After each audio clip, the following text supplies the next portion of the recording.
what do you think of the Roaring Kitty? And what do you think of these things that are happening now in the market? Yeah, I mean, I love it. I love it. Right, of course. I love it whenever there's a little guy taking on the big guy and winning. Because look, let's just be completely honest, right?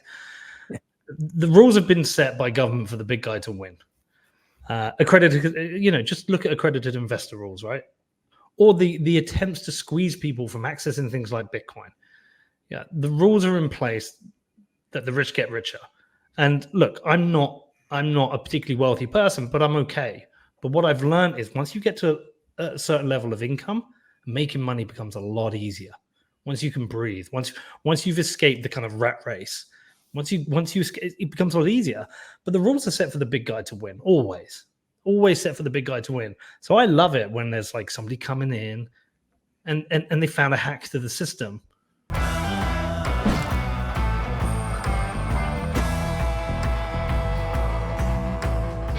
So joining us now on Speak Up is Peter McCormack. He's a podcaster and chairman of the Real Bedford Football Club. And you can see he's got the Bedford hat on. He created and hosts What Bitcoin Did. It's a twice weekly podcast.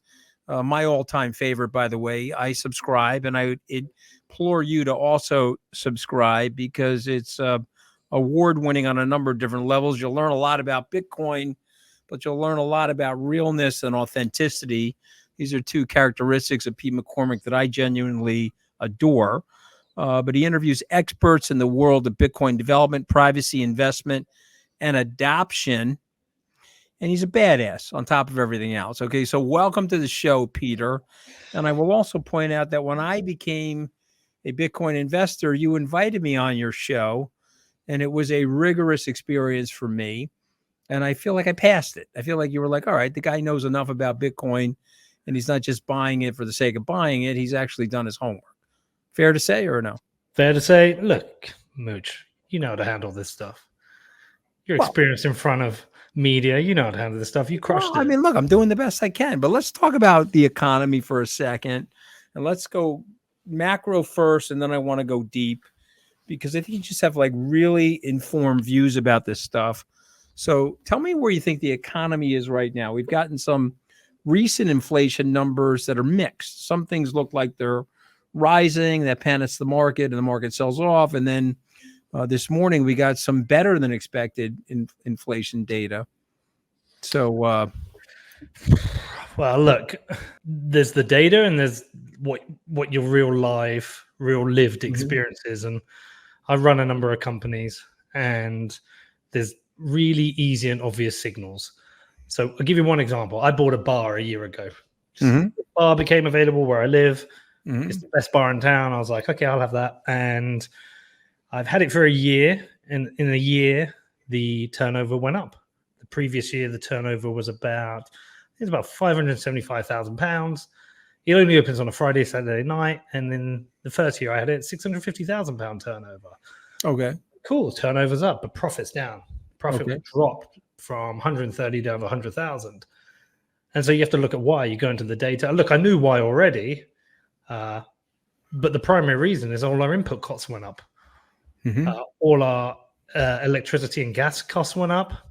All our human resource costs went up. And all our costs from our supplier and our drinks went up. We don't want to put up our prices because we know people are squeezed. And so the reality is that's happened to us. So we've lived through that. And whilst the inflation numbers may be cooling, even cooling inflation numbers still mean there's inflation, right? People are still getting squeezed. And so my real lived experience of this, of running my football club, running the podcast, every single business I run, all our costs have gone up. Right. But we haven't really been able to put our costs up because people can't afford it. Right. And so, look, if we go through a period of cooling, this will be great. And eventually, hopefully, we will be able to put our costs up. But our margins are being hit. And so at the moment, I don't want to say it's about survival because we've got breathing room. But it really is about long-term planning for all of our companies. How do we get back to a better financial position? And listen, Mooch, the way we've done it is we're still profitable. So where do you think I'm putting those profits? Bitcoin, Yeah, right? of course. So you're going to buy in Bitcoin for your bar so that you have a balance sheet position. Let me tell you something, Peter. After you and I met over the airwaves, spoke, I accumulated a Bitcoin position on the balance sheet of Skybridge. There you go. And that's going to fortify Skybridge well into the future, like it will for your bar. But I want to step back. I want to test a theory on you. You're a common sense guy. You're an entrepreneur. You're a large business owner and a small business owner, and you're a Bitcoiner.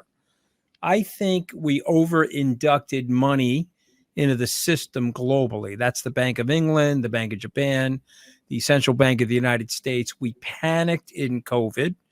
We sent money flowing into the system. In the United States, we called it PPP. Maybe they called it something different in the UK, but we told people you got to stay in your house, but here's money so that you don't go poor. And then people saved a lot of that money, and then we cut rates to zero, and then we came out of COVID. Now, the thing that we screwed up is that the supply chain didn't connect fast enough. So we had less supply of goods, lots of money in the system, more demand, less supply. Prices went up, and they stayed up longer than people have anticipated. But as that supply chain is connecting now, and you have AI and you have all of this exponential technology onboarding, I could be wrong, but I think those prices are going to come down, and they're going to come down faster than, and they stayed up longer than people expected, Peter, but they're going to drop faster than people expected. Do I have that wrong, or are we in a permanent period of secular inflation? Listen, you'll be able to get better experts on who can discuss macroeconomic. No, but I'm not looking for the experts, sir. I'm looking for the common sense man who is sitting there on the ground observing it from their business. Yeah. So what I was going to say is, from my business perspective, there is nothing on any of my businesses where I'm seeing signals of prices dropping, apart from one thing, which is flights. So one of our input costs of the media companies, I have to fly around the world and do these interviews. Flights got super expensive. Okay. What's been really interesting is I haven't seen business class flights, the prices dropping. They got super expensive. So I'm back in the coach. Right. But I've started to see coach and premium economy prices start to drop. And that was a lag I saw after previously seeing planes full to now seeing planes that aren't full. And so I just think there's a real issue, is that one of the disposable areas people with their disposable income is on holidays. But I think they're having to be a little bit smarter about where they're going on holidays. But in terms of every one of my businesses, there is no part of any business where I'm planning for prices to be falling. I'm not seeing any indication that's going to happen. Actually, what I'm seeing is belts tightening, less customers, and because of that, people having to increase their prices, because if they don't increase their prices, they themselves are going to risk going bust. And so what I'm actually planning for is more active marketing, more active work in ensuring that when people do have money to spend, they're coming into my businesses to spend them. That's what I'm planning for. I think we're in this really strange place whereby the politics has divided people so hard. There is such a desperation, whether it's here in the UK or in the US, for each political party to win an election. Nobody's going to put austerity on the table as a campaign promise, even though, like, you know what it's like. If you rented a car, if you buy a car, buy a house, and have a mortgage, you have to make payments. And if you take out a loan, you have to make payments. And if you don't make payments, they're going to repossess your home or your car. So you work to a budget, knowing you can't step out of that. But the politicians have they have different rules. There's no budget they have to keep to. They have a permanent money printer. They have an infinite debt they can get. And every time they use that infinite debt machine, it squeezes us because it leads to inflation. And if you just look at US debt alone, what are we approaching for $35 trillion? What are they talking about? 35 trillion. Yeah, no. 4 trillion this year they're talking about with Biden. I mean, this is a Ponzi scheme. We know what happens. We've seen it before. We've seen it all around the world. We are in a debt bubble, which is going to blow up at some point, and a lot of people are going to get hurt. It's weirder. Don't mind me interrupting for a second. It's like weirder than a Ponzi scheme, okay? Because it has all the elements of a Ponzi scheme, but it's like if Ponzi could create money himself. You follow what I'm saying? So in other words, if Ponzi or Madoff could make the money himself, like in the backyard, like people make crystal meth, and they could deliver it, and then, they can last longer. You see what I mean? So we're borrowing the money on money that we can make ourselves. So what's happening now is we're printing the money and then we're putting it on the Fed's balance sheet as debt, right? So we're actually even less concerned about people buying it because we just print it and put it on our balance sheet. And what it's doing is it's killing the people that go into your bar, Peter. It's killing the lower and middle income people because they use their time and they use their energy, labor to make money to live their lives. They don't have the assets that the rich have. And so you're killing them with this regressive taxation known as inflation. Look, the truth is, and the sad side of it is like inflation is good for you and I. This is, and I don't like this. I feel ashamed about it. But when you own assets, inflation's good. When you own Bitcoin, inflation's good. When you own property, inflation's good. When you have debt, inflation can be good for you because the inflation can wipe out the debt. Agree. But we are crushing we're crushing the people who need it the most. We agree, and I obviously, I'm going to say something staggering, and somebody said this to me. I had to look at it, but you can go verify this. The U.S. dollar has lost 23% of its purchasing power since January of 2020. Okay, so we've taken a quarter out of the U.S. dollar. And then people wonder why there's anxiety in the system. So even though the full employment GDP number looks okay, certain things on the economic dashboard look okay, you took 25 cents out of every dollar of purchasing power. And if you're a middle-class person or lower middle-class person, you're feeling it. And you're right. If you and I borrowed money to buy that piece of real estate or even to buy Bitcoin, we're not feeling it. We're feeling pretty good about it. So all right, so let's switch topics because so another thing I love about you, you're like a genius level guy, but like you try to pretend that you're not, which is something I like about you. So let's go, because I listened to your podcast. Let's go into geopolitics for a second. Okay. How is that impacting things? Okay. I was bummed out about the Ukrainian war, but we've added the war in Gaza to the Ukrainian war. And we've got two full-on proxy wars going right now. And you and I both know that there are war games happening in the Pacific. U.S. is girding. I hope it doesn't happen, but they're worried about certain things going on in Southeast Asia as well. So how do you think the geopolitical situation is shaping up, and what ramifications does that have on the economy and Bitcoin? All right, big questions. Let me tell you an interest. Let me approach this differently. Because I'm going to imagine a lot of your listeners might be American. The lens how people see these stories in the UK is very different from how it appears people see it in the US. And I think, actually, I'd say across Europe. So there is no world, no person that I know in the UK or in Europe, anywhere at all, that isn't anything but 100% supportive of Ukraine. Ukraine was invaded by a foreign nation. It was a successful democracy. It had a thriving economy since it's separated from the USSR. I've been there, been to Kiev. Beautiful place, beautiful people. There is not a single person in Europe, pretty much, when I say it's not, there will be some, but very, very small amount of people who has anything but sympathy for Ukraine and sees them as their fellow brothers that's been invaded and wants to support them. What I see when I'm watching my friends on the internet or traveling across the US, it's another political football. Your political ideology decides what you think about this. And so I find it really unusual when I almost see people finding an argument to defend Putin's reason for invading Ukraine. I find it really unusual because there's no conversation like that happen here in the UK. Right. And that's why I also was very critical when I saw Tucker Carlson walking around supermarkets in Ukraine saying, oh, look, you can put a coin in a trolley and the trolley works. And, it was very unusual for people here.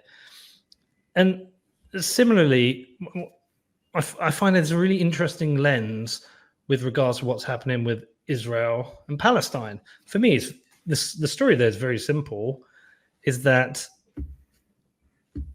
I don't know how anyone cannot hold these two same truths, that the people of Palestine have been, certainly in Gaza, have been living in essentially a prison camp.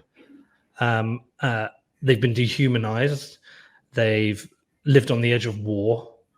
And they've suffered huge and severe consequences, both economically and with the death and destruction there. And at the same time, hold the same truth that the people of Israel deserve to live in peace. Those two truths are easy to hold at the same time for me. But again, when I look across my friends in the US, it seems like there has to be a side which is picked. And I've seen all these protests with regards to people protesting for the people of Palestine, and these kind of very, very critical people, very critical of the people kind of defending Palestinians living in Gaza. But if you look at the people who are protesting, they're young people. I mean, don't you want young people to have huge amount of empathy for women, children, and families being essentially subjected to what is not far off a genocide within Gaza? And so the lens of all these things, where I am in the UK and Europe, is always very clear. But there is this political dimension always in the US, which kind of comes down to whether you're a Democrat or Republican. And that to me is like a frustrating thing. The wider question that you've asked is my own personal feelings is we're heading into unknown territory for my lifetime. I always thought big, large wars, multi-region wars were a thing for the history books that I learned about in history. World War I, World War II. I'm now in a position where for the first time in my life, I'm very fearful of escalating global conflict. We have very high tensions between Russia and Ukraine. We certainly have global pacts. We certainly have escalating tensions in the Middle East, and I don't know where this leads to. And I'm definitely fearful as someone with two children. This itself isn't at all helping the economy. And so for me as a father and a business owner, I'm just very nervous about it. And I can't give any intelligent answer as to what the solutions are, but it's a time I'm very fearful. Yeah, no, I mean, listen, I mean, I wanted you on so you could express your views. I'm not here to rebut your views. I'm just here to make my observation as well. Tucker Carlson, I think he's a useful idiot for Vladimir Putin. I think that's ultimately what he is. And if you understand the money that's been spent by the Russian government here in the United States to distort public opinion and to literally create personalities on the internet, and they have large server farms. There's a Brit by the name of Catherine Belton who wrote a book called Putin's People. She was the former Financial Times bureau chief in Moscow, and she laid out for people what Vladimir Putin really wants. He wants the destruction of Western democracies. He wants to breed distrust in the UK and France, Italy, United States, anywhere where there's a semblance of a democracy. He wants people diving into conspiracy theories. He wants people to believe that their government is out to get them. He wants to create this high level of dissension. The nonsense that he's spewed on the internet here about the Ukrainians being Nazis. You also know that we've had this military grade bioweapons factory in the Ukraine. All of this stuff that he's saying is just patently untrue, but there's a very large group of Americans that feel this, Peter. And by the way, these are generally Americans that feel disassociated from the economic aspiration that you and I have experienced. Okay. I would tell you that I grew up as a blue collar guy in an economically aspirational family, but a lot of these people now are economically desperational, and it's through no fault of their own, but they do need to blame somebody. And I think that's leading to more political dissension and more of a crisis. So let's go to a phenomenon. A byproduct of this phenomenon is actually Roaring Kitty. Okay, Roaring Kitty is back in the news. He has shown himself after a couple of year absence. He's rising from a chair. It caused a doubling of the GameStop meme stock. The SEC in the U.S., Jay Clayton didn't do such a great job of this, but I'll paraphrase. He doesn't like this because this is a form of collusion. So just imagine big companies getting together or big hedge fund managers getting together and say, okay, let's push up XYZ stock or ZYX stock. That's actually illegal, but it's being done in this bee swarm.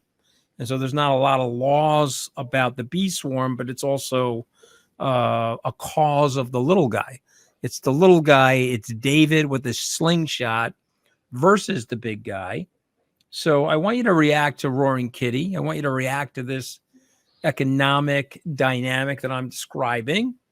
What do you think of the Roaring Kitty? And what do you think of these things that are happening now in the market? Well, yeah, I mean, I love it. I love it. Right, of course. I love it whenever there's a little guy taking on the big guy and winning. Because look, let's just be completely honest, right? The rules have been set by government for the big guy to win. Accredited, just look at accredited investor rules, right? Or the attempts to squeeze people from accessing things like Bitcoin. Yeah, the rules are in place that the rich get richer. And look, I'm not a particularly wealthy person, but I'm okay. But what I've learned is once you get to a certain level of income, making money becomes a lot easier. Once you can breathe, once you've escaped the kind of rat race, once you escape, it becomes a lot easier. But the rules are set for the big guy to win, always set for the big guy to win. So I love it when there's like somebody coming in and they found a hack to the system. And you can look at the people who support it. Who are the people who support it? They're the people who maybe can't afford to buy a home anymore, can't see opportunity. There's so many people I know now, friends of mine, who their entire disposable income is completely eaten up by the cost of living. And what's this all about? Like, how we got to this place where kids have no aspirations because they can't get on the jobs ladder. If they do, they can't get on the housing ladder. The rents are so expensive, they have to live in shared accommodation. That they can't afford maybe to eat 3 meals a day. We're in this place now where we squeeze so many people out of the system while so many other people have got rich, that if we get a hero that comes in who learns a hack to break the system, I love it. I'm absolutely here for it, and I'm going to cheer them on. Mm-hmm. Yeah, no, listen, I don't dislike it. I'm not saying that. I said it was the French Revolution of finance. Yeah. And so I don't dislike it. I guess what I'm worried about with it, though, because I've been on Wall Street for 36 years, some of these stocks don't marry fundamentals to price movement. So they can be meme and they can be token like, but then I just worry that someone gets caught holding the bag. Oh, they will. Yeah. And that's the thing that, it's like, I don't mind the nature of the markets. I don't mind the bee swarm. I just mind, somebody that potentially I grew up with that has limited means, has the same issue you're describing about disposable income, but they've packed some of their savings into something that may drop 50 to 70% quite quickly. And so that begs the conversation of digital assets, Bitcoin, et cetera. So you and I see Bitcoin as a store of value. I think you may even see it a little bit more than that. Actually, it could eventually become a universal standard of currency. It could potentially replace some of the drunk driving that's happening by the central banking community with the currency. It's almost like the Bitcoiners said 15 years ago, there's drunk driving going on by these central bankers with our money. Maybe we need to take the keys away from these central banks and the governments and restore trust in the system by making it trustless, overly decentralizing it and making it impossible for anybody to hurt or hack it. And therefore, money is money. And so if you're a blue collar laborer, you earn the money. No one can take it away from you through this invisible thing called inflation, right? Yeah. So you and I see that. And so we like Bitcoin, but there are other assets out there. So give us the Peter McCormack view of Bitcoin And then what do you say about other assets, other altcoins? What are your views of them? If you like any of them, what are they? And so where do you think things are there? So I know I'm a Bitcoin maxi. Yeah. The only cryptocurrency I do know that. I listen to your podcast, but I'm leading you. So the only one I have an interest in is Bitcoin, but that's come through the painful lesson of like trading altcoins. Why was I trading altcoins to begin with? Well, I was trying to make more money. But what I realized with this kind of money game is that the reality is, I think you could get lucky. You could buy a trade. You could buy an altcoin, pick a right time, exit at the right time. You can make some profit. But really, you're playing a game of luck because you don't know which altcoins are going to have value long term, which are going to die quickly, and when the good time to buy and sell is. But what I've learned with Bitcoin is that it's going up forever. It goes in cycles, but it's going up forever. And so the reality is that the money game works like this for me. Create businesses, create an income stream, create profit, generate profits, and allocate some of that to assets. My asset allocation really is further businesses, property, and Bitcoin. I don't want to have to think about trading. I don't want to have to worry that I put my money into some asset that's going to crash and die and not exist anymore. I want to know that the assets I'm investing will be worth more in the long term. The riskiest assets I have are my businesses. The most secure assets I have are my property and my Bitcoin. And so I am intensely focused on building businesses, creating jobs, and creating income, like profits that I can put into assets that allow me to create new businesses. So I went to see a property today about another business. I'm helping my son set up a business. I can set up these businesses because of the investments I made in other assets, not because of savings in pounds that are sitting in the bank. Right. So you're interested in buying appreciating assets with the long-term goal of diversifying into other appreciating assets. But one of your core assets is Bitcoin, and it's going up forever because why? Well, look, I don't think our governments can get off their addiction to money printing. I think it's impossible now. Austerity isn't a politically, how do we put it? There isn't an appetite politically for austerity because the political cycle requires you to continually make promises you can't keep. Okay. And so the cat's out of the bag now with the money printer. They're going to print forever. Now, if they're going to print money forever and Bitcoin sits at the 21 million hard cap, Bitcoin is going to go up forever because Bitcoin is that anti-fiat. It is that asset that protects you from inflation. And so that is an asset I want to hold. But if it wasn't Bitcoin, it would be gold. If it wasn't gold, it would be artwork. If it wasn't artwork, actually, there's another one. I have trainers. I collect sneakers. Like Jeff Booth. Jeff Booth wrote this great book called The Price of Tomorrow. And he said, Yep. Yeah, when the money isn't scarce, everything else is. And so despite the money I make with every business I have, I keep very little to no profits in pounds. I convert them straight into Bitcoin or I invest them in further businesses, or I advance, I buy in advance my input costs. I cannot hold pounds. For every £100,000 I hold, I maybe have £90,000 of purchasing power in a year. But I don't know when we're going to get hit by the big one. It's like out in California, they talk about the big one coming. When's the big one coming? The big earthquake. We're overdue one. Now, I'm on about the big one with inflation. We had 10 to 20% inflation. CPI reported about 10%. We all lived a reality of about 20%. We have the big one coming at some point, whereby we're going to get hit by 30, 40, 50% inflation. Or the government's going to force through a triple-digit inflation over a very short, sharp period to wipe away the debt. But it's going to happen. And I don't want to be left holding the bag. So how do I not hold the bag? I hold the Bitcoin. I hold businesses that generate cash flow, and I hold property. And that's it. And I wish everybody understood that. I didn't understand that much until properly within the last 4 years. Even though I've been in Bitcoin for 8 years, I only truly understood. I didn't, listen, I didn't see it. I'm 60. I didn't see it. I came on your podcast 4 years ago and I didn't see it even then. I would probably tell you that it became very clear to me in the middle of 2022 when the fraud was there and the collapses were happening. I said, okay, Bitcoin's going to go down because it's an early stage asset still, but that asset has legs to it. There's an inelastic nature to Bitcoin. There's an anti-fragility to Bitcoin. Okay, so one last question. I'm going to turn it over to the we get questions from all over the country. From where you sit, how has the Bitcoin ETF affected things?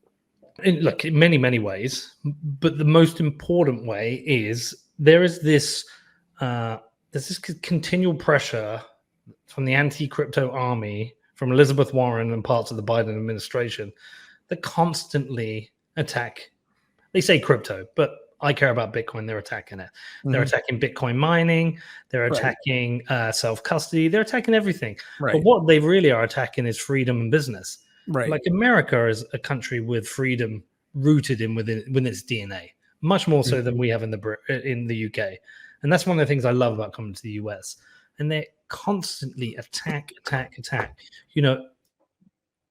Anyone who goes out there, who works hard, generates money, if they want to keep their money in Bitcoin, especially in an inflationary environment caused by the government, they should have the freedom to do that.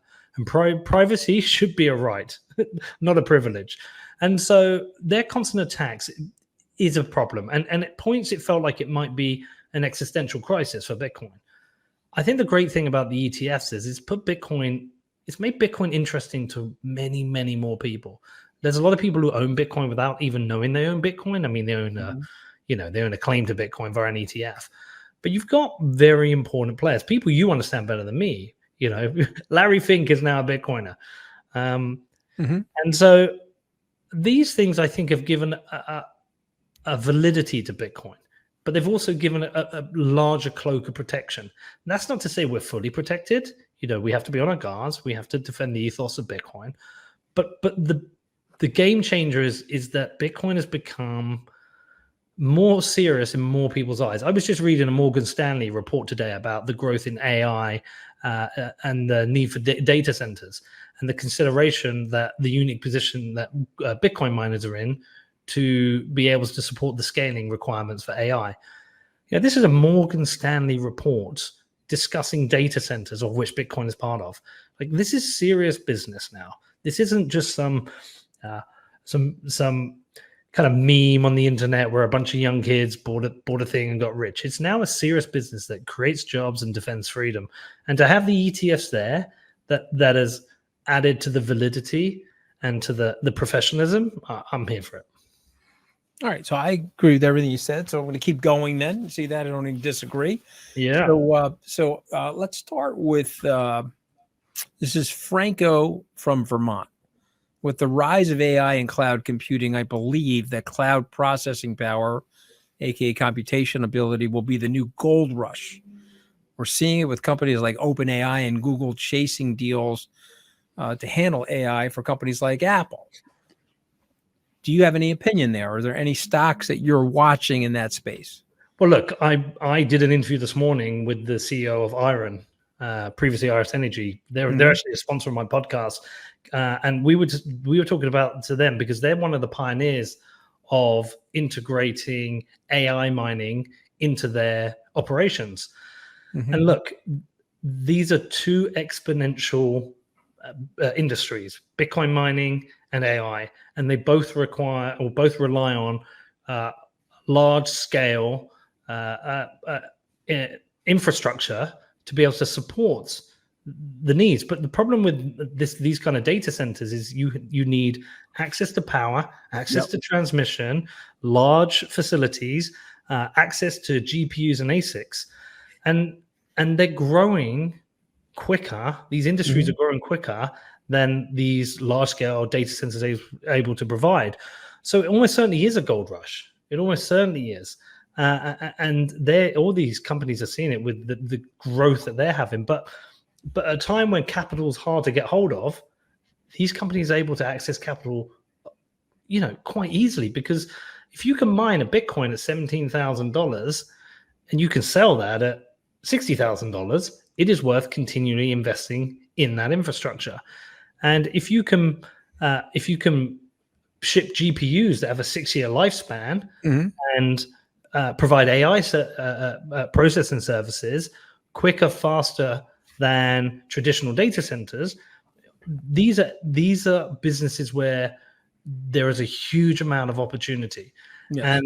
And I think this is what you're going to see. What you're going to see in the share price of these companies, it's the ones that have the mixed model of AI, GPU processing, and ASIC processing for Bitcoin mining. These aren't Bitcoin mining companies. These are large-scale data centers that offer services to exponential industries. And nobody can keep up with it. And it's really interesting because, again, lived experience is always a good measure. I don't know about you. I use AI every single day now. I use it with ChatGPT, with any form of writing I do. I use it with Midjourney. Just today, right, I went to visit a shop. We need a club shop for my football team. And this is a place where you buy hoodies, jerseys, T-shirts. How do you even get to the point where you design such a thing? Normally, you would get an interior designer and wait for designs. I went on Midjourney. I designed the shop in an hour last night. It's ready to go.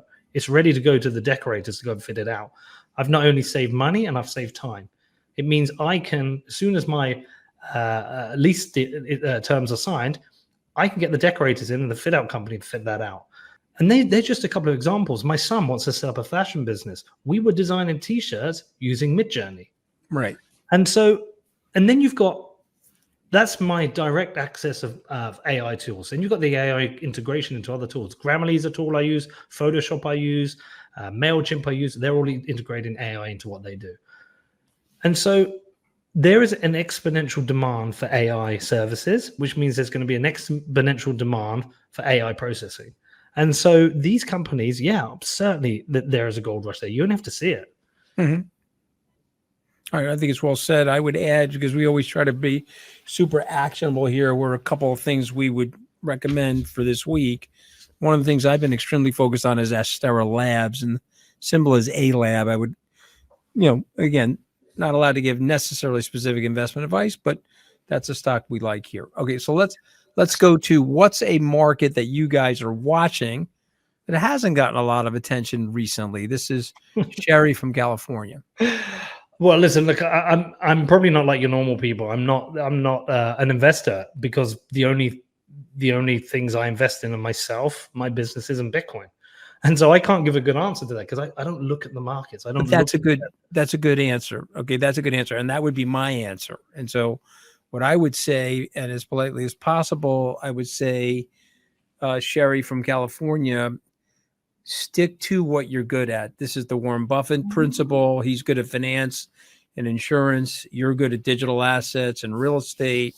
I see myself as decent at digital assets and real estate. And Sherry, you don't have to be on the unbeaten trail. You just have to be on a trail that you're good at. And I think that's the message there. Let me throw one more in there, Mitch. Yeah, go ahead. Whilst there's been periods of time in my life where I've made a little bit of money quite quickly, the reality is the majority of wealth I've built has been through the things that have taken time and patience, which is building strong businesses, which is Bitcoin itself. Yeah. Amen. An overnight success has taken me about 36 years. Okay. Yeah. McCormack, it's only a 36-year overnight success. This is for you. And this is right up the middle of the fairway for you. This is from Raz from Delaware. Do you believe that fiat currency will ultimately be replaced? He is saying cryptocurrency, but I'm going to say Bitcoin. He's going to be replaced by Bitcoin. I mean, it's a tricky one. Do I think it ultimately be replaced? It is being replaced at the moment by certain people. Like for me, it's being replaced for certain monetary uses. But it's not entirely replaced. I've got pounds here in my pocket.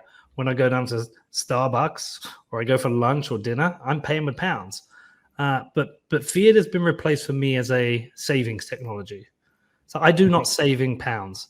The only pounds I hold are cash flow pounds, whether that's my personal cash flow, which is always 3 months in the bank, or business cash flow, which is usually depends on the business, range from 2 to 5 months, right? Right. It's a cash flow tool. It is not a savings tool. Anything which I don't need holds in Bitcoin. So I've replaced fiat in my life for where I save money. Will it ultimately be replaced as a medium exchange? Again, occasionally it is. In my football club, you can buy your beers, your burgers, your tickets with Bitcoin, as some people do. Certain international transfers, things I pay for internationally, it's with Bitcoin. So the trajectory is yes, it will ultimately replace, because more people are coming into Bitcoin, more people are using it, and the network effects benefit us all using it more. But politically, can it be replaced? That's a different story. Right. Well, I mean, I'm in your camp. I mean, I think it's a big store of value, and it could be in certain countries, particularly in African or Central American countries, it'll be used as legal tender. It'll take way longer than that in the Western societies, if ever, but it doesn't really matter. It's still going to be appreciating in price as a result of this scaling network effect. That's my opinion. I think you share that opinion. Let's go to number 4. And we talked a little bit about this, but do you own any meme stocks? What is your take on AMC and GameStop? This is Alex from Florida. I'll start, Peter. I don't own any GameStop or AMC. What say you? No, I don't. To me, look, it's a bit of fun, but it's also a gamble. And the only place I like to gamble is where I have an edge. And so I gamble on myself. I'll gamble on my kids. And I'll play a bit of poker when I'm in Vegas, because Texas Hold'em is a game where you can have a bit of edge. I'm more of an observer. I treat this like entertainment. I watch from a distance and I laugh, but I don't. Look, I'm too busy to spend all day looking at this. If GameStop's doubled, great. If it doubles again, great. But it's then going to drop at some point, and it'll probably be it's the kind of thing that will drop when I'm out at a meeting or at a football match or in bed. So right. I'm a casual observer from the outside, but I'm here to build wealth, not money. Okay. Really well said. And I think we both are there. This is a question, may or may not have heard of this, but I have to confess that I haven't. So this is from Amy from South Carolina. Have you guys heard of Polymarket? It apparently lets people bet on things like the elections, and it just got funding from Vitalik Buterin and Peter Thiel. Sounds like a prediction market. Yeah. Yeah, look, I mean, I haven't heard of this one, but that sounds like it's an Ethereum-based prediction market. These prediction markets keep threatening to take off, but never really do. Right. There's already good bookmakers out there where you can bet on right. various things. Right. And I generally would tell people invest, don't gamble. But yes, okay, so that's good. Moving on. This one is actually for me. This is Peter from Georgia. Anthony, what's your prediction on the outcome of the Donald Trump trial in New York City? So I don't know if you're going to like what I'm going to say or dislike what I'm going to say. I don't think it matters. Okay, meaning let's say Trump is guilty. They're not going to put him in jail. Would they tie an ankle bracelet to him and fine him? Sure. Could it slow him down a little bit at some of his rallies? Possibly. Could it end up on his record? Big deal. I don't think it really matters. Okay, and so I do think that the jury's going to hang, though, meaning there are 12 jurists. Only one of them has to say not guilty, and you got a hung jury. And I just think he's got a big enough following at this point where it'd be very hard to get 12 out of 12, even in a Democratic enclave like New York City. Do you want to remark on any of this, Peter? Well, the only thing I can add to that, didn't he say I could walk across the street and shoot somebody and they'll still on Fifth? I could shoot people on Fifth Avenue, and I wouldn't lose much support, if at all. And I think he's proving that he has galvanized support. But remember, his support is an expression of anger at the system. He's an avatar for the anger of a lot of people that don't like the way the system is set up against them, frankly. And so if you're in the establishment and you're a political leader, you should really think long and hard about how to make the system fairer. I think that's the big issue. So, all right, number 7, do you think that either candidate will push to regulate crypto after the elections? Paula from Chicago. And so I think there's going to be, I'm going to go first on this because I'm pretty close to it, and I'm interested in your reaction. Paula from Chicago, I think there's going to be a sea change moment here. I think the Democrats are now sufficiently scared. The Elizabeth Warren anti-crypto movement, the American Banking Association anti-crypto movement, and remember the people inside the Biden administration are Warren plants inside the White House that are all anti-crypto because they're beating to Elizabeth Warren's anti-crypto drum. I think they're now sufficiently scared. And I think the likes of people like Gillibrand, Ro Khanna have reached out to Chuck Schumer and said, please don't run us all off a cliff here. These young people who were counting on a vote for us, they've got wallets in crypto, Bitcoin and otherwise. And so I do think it gets positively regulated in the next political cycle. What say you? Yeah, it's an interesting one. So I'm seeing lots of rumors and suggestions that Trump is going to have very pro crypto / Bitcoin stance during this election. I'm starting to see some kind of hints of it and people talking to me about it privately. It's a big voting block. I mean, there are a number of single issue voters who will vote for purely based on whether you're pro or anti Bitcoin or crypto. And so it could cost Biden. Listen, if Biden loses, there'll be a number of reasons why he's lost. But remember, Mr. Trump has never gotten to 50% of the electorate here in the United States. He won the first time narrowly through the Electoral College. Could he win again through the Electoral College? Sure. I mean, if the election was held tonight, just looking at the polling data, it looks like Mr. Trump is favored. And so one of the things people will point to if he does win is why did Biden cede the crypto army to Donald Trump? Why would he do that? Now, he has an opportunity here. There's legislation coming before the Congress right now. He has threatened to veto that legislation. If it gets passed and Biden withdraws that veto and actually signs that legislation, I think that would be a positive moment for the Democrats, because I think you're right. There's enough one-issue voters that could knock the Democrats out of the box here. I think they're starting to realize that. I didn't mean to interrupt, but no, I think Elizabeth Warren's an interesting one. She seems to be one of the most anti-American Americans. Yeah, she's a regressive.